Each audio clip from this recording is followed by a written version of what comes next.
Magandang hapon naman. Assalamualaikum warahmatullahi taala wabarakatuh. So far, okey naman. Pangalawang araw ko pa lang naman.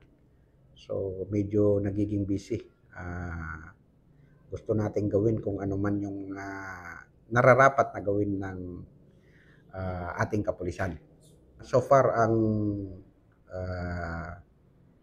nailabi sa akin na parang standing order po ng ating butihing mayor, Honorable Mayor Kaharpi.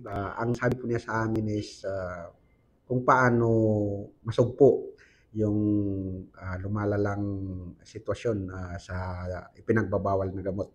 So, ang sinabi ko naman sa kanya, sa abot ng aming makakaya, gagawin namin ng lahat para mapigilan at saka makontrol yung paglaganap ng ipinagbabawal na gamot. So, ito sasabihin ko na lang, hindi ito warning. Pangako na pag hindi huminto yung mga adik na yan, magtatagpo yung mga landas namin. Ganun lang yun.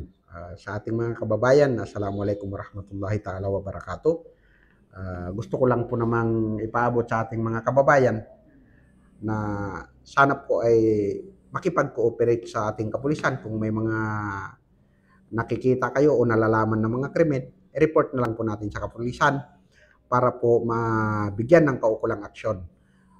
Lalong-lalo na po yung droga, kasi yan po talaga yung nakikita ko na lumalala sa panahon ito. So, hinihikayat po namin ng ating mga kababayan na makipagtulungan po sa ating kapulisan para po makontrol natin yung paglaganap ng ipinagbabawal na gamot po. Maraming salamat.